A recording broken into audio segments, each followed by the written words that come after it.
Yesterday, I attended a wedding.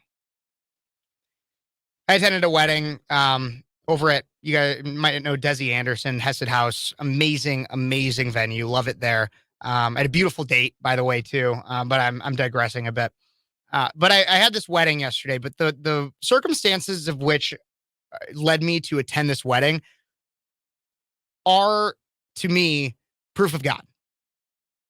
They absolutely are. I even posted to Facebook about it today because I just thought it was so, when in my reflection, as I've been talking about reflection significantly on the show today, it became abundantly clear that this was a godly experience. And so I'm going to take a little bit of my Facebook post and read that because I thought I said it well earlier when I posted it.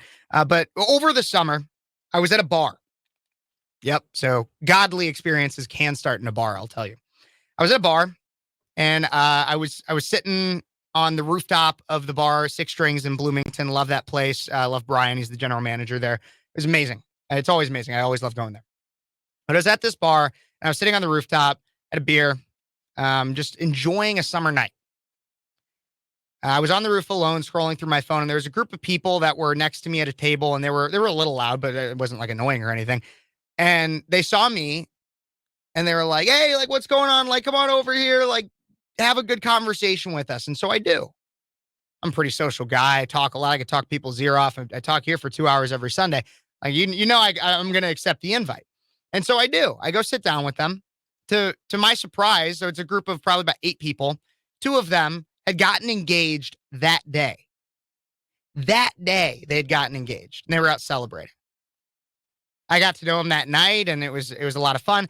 And all of a sudden, Sean Parker, a good friend of mine, he goes, "Do you like BBC?" Now, I had no idea what he meant, and anybody out there who knows the double entendre was probably just as shocked to hear that question as I was. And I go, "Excuse me?" And he goes, "Bibles, beers, and cigars." And I go, "Heck yeah, I like Bibles, beers, and cigars. It sounds like a lot of fun." And he goes, "Well, I have like kind of this little group that I do with some friends, and we go out and we go into my garage and we go through some Bible verses. We'll drink a few beers. We'll have a cigar, and we'll talk about like what we are actually meant to do in God for God on this earth."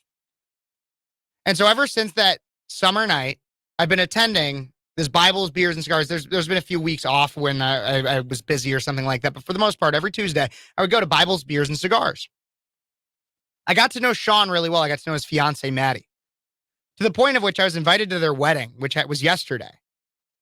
And I think about that at a time where I definitely needed to realign my faith.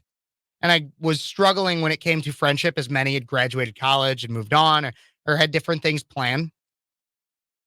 God sends me this message through a happenstance encounter and brings me to people that are now lifelong friends, no doubt. Brings me an opportunity to celebrate somebody else's love, to learn more about God through Bibles, beers, and cigars. To make friends I would have never had if I hadn't been sitting on that bar, out at that bar on a Friday, Saturday night, on the same day that these people got engaged. Sean and Maddie. Congratulations, Sean and Maddie, on your wedding, by the way. What a beautiful ceremony, beautiful time. It was such a fun event. Thank you so much for inviting me, and for allowing me to share in the celebration. It was so much fun. But the big lesson I think everybody should learn from this is don't say no to opportunity. Within good reason, obviously. If somebody offers you crack, yeah, it's an opportunity, but you probably shouldn't do it. Hunter Biden. But you do not say no to a good faith opportunity. When Sean metaphorically reached out his hand to me and said, "Come on over here, man, like, be included. We'd love to talk with you. We'd love to get to know you." And I said yes. That set my life on a path that I would have never gone on before had I said no, or had I not even been there. That's God. I'm a firm believer in that. That's God. That was not coincidence. It seems like coincidence, but it's not. What other reason would there be for the series of events that took place to have happened? What other reason could there be? I'll wait.